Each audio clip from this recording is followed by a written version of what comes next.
Hello and welcome to the second part of this discussion, this thinking, this reflection upon the gospel in the time of coronavirus with me, Rev Stuart Dyer. As I said in the introduction, it's not in any way intended as a pastoral conversation, but I hope it's an encouragement for those of us in communities of faith to find a framework, a scaffold perhaps, a way of discussing and talking about suffering and the difficulties that we face in our current time that have been raised by the coronavirus. And I hope it will give us an opportunity to be able to discuss and respond with some integrity to the difficulties that we face, to affirm that there is a God of love, that there is hope, and that these things are not necessarily negated by some of the questions raised by suffering and grief in our time. Obviously, as such, the bias, if you can put it that way, or my viewpoint is obviously quite clear from the get-go, but I hope to offer this as an open-ended discussion. Obviously, you don't have to agree with me, but it's a point of view.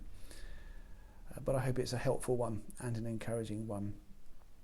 And it's something to take away. I'm not in any way offering a closed set of arguments or points of view. It's something to be enlarged upon and taken away and reflected upon by yourselves and by others. Today we're going to look at and think a little bit about what we mean when we're talking about suffering. And in that sense, I'm going to put it into three categories, really, and there's three aspects of suffering that I want to just raise and discuss. But of course, in the context of that, I want to begin by saying that suffering must be respected within the individual and within groups of individuals as just that. Perhaps the greatest danger of any discussion like this is that it's perceived in any way as a talking away of grief, which is very real and very present and very prescient with people in their lives, and that includes us who are making that discussion. Grief is grief, and suffering is suffering. Pain is pain, and anything that is said in this series is in no way intended to minimise that or to try and sort of categorise that in any way. That would be far too cold and is not what I would wish at all. Instead, I suppose this is a conversation for those of us who at the current moment are not engaged in that process of immediate grief or immediate pain, and we are instead asking a slightly removed set of questions, looking at the situation and asking, well, where is God in this? Can we affirm the loving God of the gospel, of the person of Jesus Christ? Can we still affirm that in these times? The Problem of Pain was a very influential book written by the theologian C.S. Lewis, and if you can get hold of it, I recommend it as a really interesting text to add to our conversation.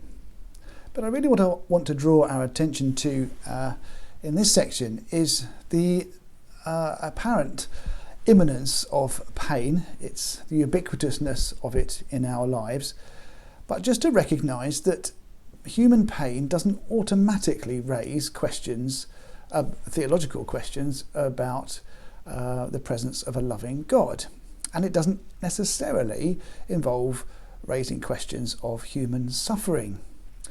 Another way of putting it is that we seem to, it's worth saying at this juncture, that we seem to as human beings be willing to accept certain degrees and levels of pain as just being normal, as being part of being human. A toothache, for example, or a child falling over in the playground, or stubbing my toe on the bed as I wander about in the dark. These things we seem to accept as just being run-of-the-mill everyday occurrences, and for very few of us, they don't raise that question of, oh, why is God causing me to suffer pain in this way? So I want to say right at the beginning, there is a scale, it seems, of painfulness, of human pain, that we seem willing to accept as being part of creation and being part of being human. And it's just interesting perhaps to take a few moments to reflect upon for ourselves, where might that scale reach the point of saying, no, this is no longer acceptable. If we accept things such as toothache or headaches, for example, what is it that then makes that feel a little bit more oppressive? What is it that makes that seem more in need of some answer?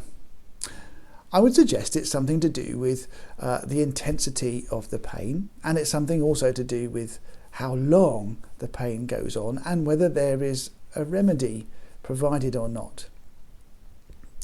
That's in no way to diminish those occurrences, and they are, horrible on a certain scale, but just to recognise that when we're talking about a loving God and we're talking about people suffering, we're not necessarily talking about all discomfort or all pain, that there is a certain set of circumstances that is interesting to investigate and just draw out and perhaps delineate for ourselves, so that we're clear, or as clear as we can be, that in order for us to consider it suffering, there's a certain set of circumstances that need to be present.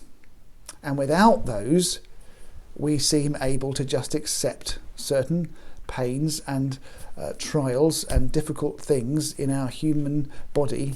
We seem able to accept them without questioning and without saying, oh, well, where is God in this? And this calls the goodness of God into question.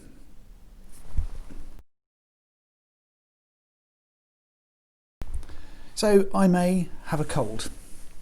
I may have the flu, but I wouldn't expect my family necessarily to treat it as a tragedy or to treat it as suffering. I mean, as a man, I have to say I might feel that I'm suffering terribly with a cold, but we all know what man flu is like. But quite rightly, others would say, you've just got a cold. You just need to take care of yourself and get over it. It wouldn't necessarily lead to these bigger questions. But at this point, it's worth noting that the other aspect of human suffering, human pain, is sometimes caused by privation. That is, the lack of something.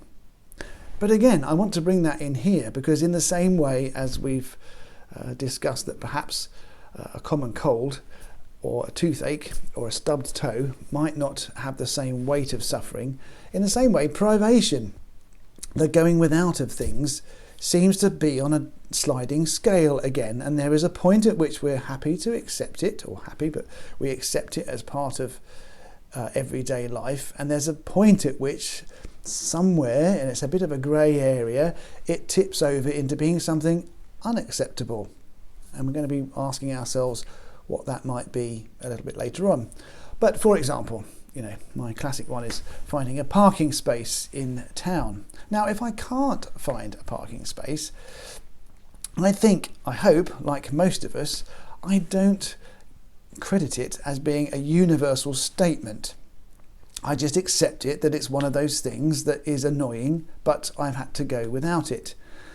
I'm a great coffee drinker, and if I don't have my second cup of coffee in the morning before I have to go out and be out and about, I might feel a sense of privation. But again, I don't necessarily accredit it as being that I'm somehow being oppressed, or it's somehow a deep sign of something being wrong in my life or in the universe.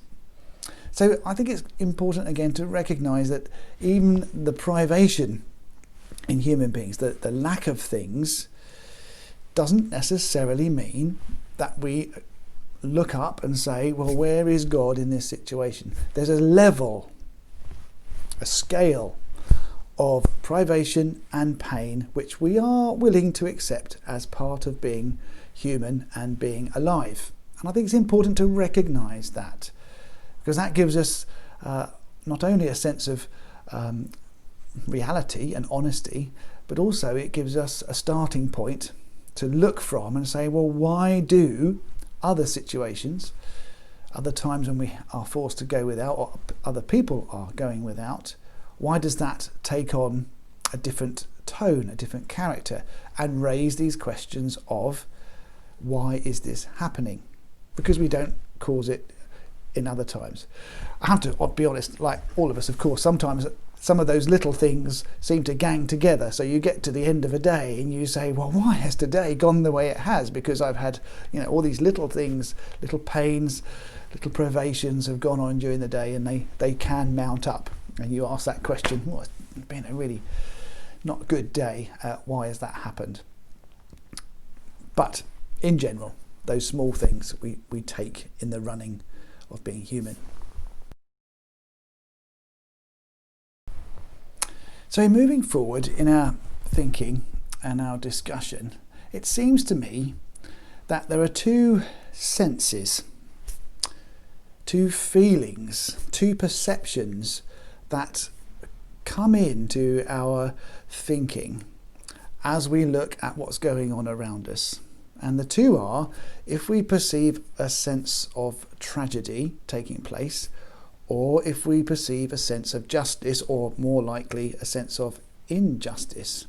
I want to tackle those two slightly separately. But I think it's important to recognise that when we look at situations, and it can be the individual in front of us and their circumstances that we're seeing, it can be ourselves sometimes, or people in our family, in our immediate network of loved ones, or it can be a wider situation, such as at this time we're looking at the coronavirus around the world.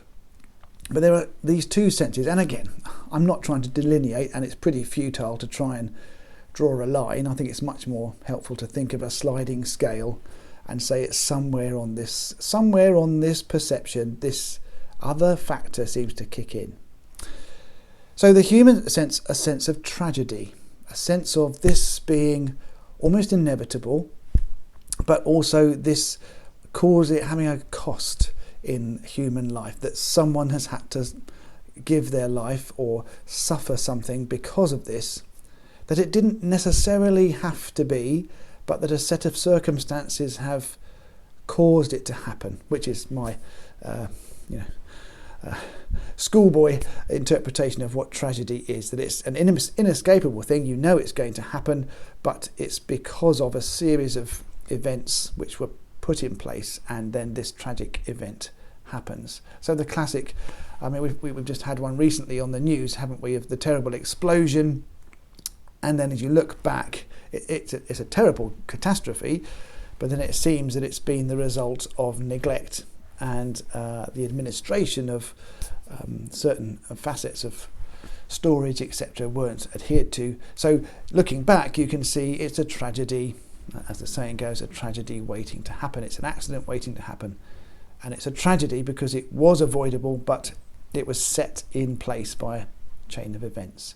So I think when we have that sense, and it is a sense, it's a poetic sense. It's not necessarily a rational point of view. It's a feeling that this thing has happened, was bound to happen because of these circumstances, and it is tragic. It is sad. It gives a sense of loss, and it's something that was a bit inescapable. And the other sense is the sense of justice, that this is something that has happened that shouldn't happen. It's not just. It's not right. I think justice and righteousness would probably go together in that sense. It can be on a personal vein, of course, that something's happened to us that we feel is unjust. And again, I'd point us back to that sliding scale and say, well, there is, for example, I've lost my job a few years ago, and I didn't really feel a sense of injustice about it because the circumstances were quite upfront and it was just a business decision and we were kept informed, etc. But I know for many people in different circumstances, they're quite rightly saying that they're being told that they have lost their employment can carry with it a sense of injustice. It can be on the wrong footing. They can have been lost their job because of something they haven't done and it hasn't been above board, etc., etc. But again, it's a sense. And I think I don't want to go down the route of, obviously we do have our laws and our regulations, and we have the courts in which to pursue justice amongst ourselves. But it's important to recognise that rounder, more sort of, as I say, perceptual idea of justice. Because these two things, the sense of justice and the sense of tragedy, often come into our thinking about situations and discussions around, can there be a God of love in a time of coronavirus? Because those feelings of things not being as they should be, and those feelings of this being a tragedy and being a loss that could have been avoided, are very, very powerful and very strong. And that's okay, that's absolutely fine that they are, that's part of being human. But we must be careful, we must at least acknowledge them as being a human sort of gut reaction, rather than looking at the question in the round. And it can sort of, what's the word? It can take our line of reasoning or thought off beam a little bit, and it may cloud our sense of what is right and what is actually reasonable to expect. At this point, I want to give a bit of a spoiler alert. In the next chapter, I'm going to be talking a little bit about how God might actually work in our cosmos and how we as human beings might expect God to see God at work, and the ways that we might look for the goodness of God. I say that because I just want to say a bit more about the sense of justice and the sense of tragedy. I'm actually going to park the sense of tragedy a little bit over onto the sensibilities of our culture, because I think that is where it's most aptly expressed in the arts. Shakespeare is the king of tragedy, and there's a great sense in which it's such a subtle perception, and that's probably one of the best ways to explore it is through literature and arts and plays and drama. But this sense of justice that we feel, I think what's interesting in our conversation, where we're kind of calling God to account and saying, how can God be a loving, gracious God if people are dying of coronavirus? I think it's really interesting to ask the question, where does our sense of justice come from? Where do we get the idea that the cosmos should be ordered according to just principles? Is it a human conception? Is it a human perception? Or is it something that we see in the universe? I would argue that it's a human perception. I'm very cautious and aware that we often overlay onto the natural world our own perceptions, and I think that my usual illustration of this are those wonderful nature programs. And don't get me wrong, I love the nature programs, and I'm a great admirer of people like David Attenborough and all the things that they do. But there is a tendency to overlay on some of those stories as they're played out in front of us on our screens. There's a tendency to overlay them with human emotion and with human expectations. Whereas actually, if we're honest, the lion hunting the antelope in Africa is not really playing out a life and death struggle. They are obviously seeking their food, but whether the antelope has a sense of injustice as being the one that's been singled out from the whole herd, I don't think so. That's something that we might put onto it, but we must be wary of that we have no evidence that that's anything at all, that the other beings in our creation where we live experience. It's a human aspect. So again, I come back to the question, where does it come from? And I think the interesting paradox in asking the question and taking God to task about the things that go wrong and the things that are unjust in the world is that I would suggest that our sense of justice comes from the divine. I don't see anything in our evolutionary process that would give us a sense of justice. In fact, if anything, if we took the evolutionary process and the sense, I suppose, of the reductionist secular viewpoint that we are just an evolutionary dot on a mysterious set of chaotic circumstances, there is no reason to think that there should be any sense of what is just or right. Indeed, we'd have much more of the animalistic tooth and claw, dog eat dog kind of attitude. But we don't. As human beings, we do have this sense of what is right and what is wrong. We have it within ourselves, in our conscience, and we have it in our society. We try and order our societies so that there is order and there is justice. We don't always do it very well, and it's not a universal thing. It's not in all communities, sadly, and it's not in all civilizations in the same way. But there is a sense of looking for what is just and right.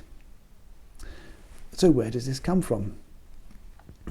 In the Bible, it's very clear that this is part of what it means to be made in the image of God. That we have that knowledge of right and wrong, or in biblical terms, good and evil, those things that are light, those things that are dark, and that is part of sharing in God's goodness. He created us to be like God. In that we have the capacity for love, we have the capacity for agency, and we have a sense of justice. So the paradox seems to me that as we call out to God and say, well, where is God? This is not right. These things should not be happening. How can God allow these things to happen? In the very act of doing that, we are almost acknowledging that God is there and that God is a just God. Where else do we get that sense of justice? Why else should we think that the world should be organised in that way? Why else do we think that there is such a thing as injustice?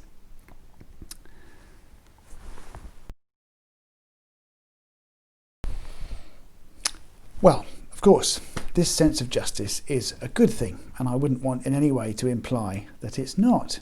I think it's a bedrock of what it is to be human. It's part of what makes us the caring, compassionate, loving, sentient beings that we are.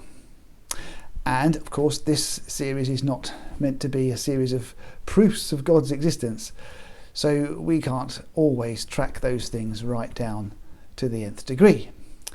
But I think it's worth stating that the paradox really, that if we accept that we are creatures who have a sense of justice, it is important that we reflect upon where that has come from. The paradox is that if we just say, well, we just have it, it just is, that's just how things are, that's just how human beings are, what I find that paradoxical is that is very similar to the statement that we sometimes hear regarding God. And when people challenge about, well, why are things the way they are in the world, you can say from a theological viewpoint, well, that's just the way things are. That's the way God has made them, and that's how it is. And so I find it equally unsatisfactory to stand in both camps. You can either to say, well, God has just made things that way and we can't complain and we can't query it, but equally unsatisfactory is to say, well, we don't need to question why human beings are the way they are in an evolutionary, humanist, secular sense. We just are, that's the way our culture has evolved and we can't question it.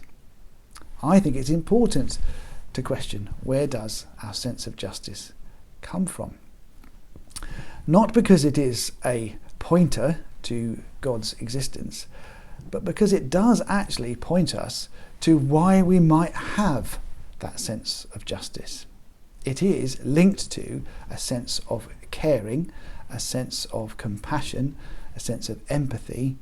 It is linked to anger often. A very good human response to injustice is anger, which is for the right to be done. Righteous anger, we might say. So it's a really important part of who we are and something to celebrate and hold on to.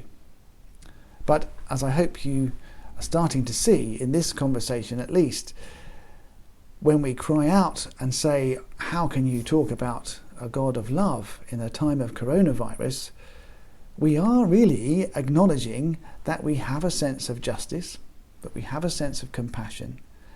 And I would suggest it's interesting to try and tease out where that has come from within us and see it as a positive thing. So folk like me in the church should not be afraid of having conversations like this and taking that head on, because we're not being faced with a critical, negative, anti-God question. It's a very much a pro-love question that we're being asked to answer. It's a pro-God question, if I can put it that way. And I know some people won't accept that, but that's my opinion. So perhaps take some time, think about and reflect upon our own sense of sliding scale. Where are those moments in our days when the pain that we suffer, the privation that we go through, the loss or the lack of this, that or the other, where does it sometimes tip over and make us feel that someone needs to answer for this, or it makes me question whether God is good or not? And if we can identify those situations, it will help us to think about what our answer might be. Where is God in those other times? How do we see and find God in those smaller moments? And why do we not able to bring some of that into those other times when the scale has tipped over into suffering and injustice?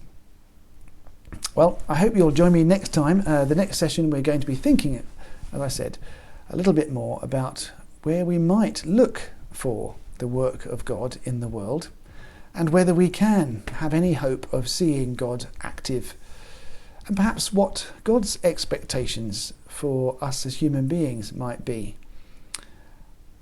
Can we say there's a gospel of love in the time of coronavirus?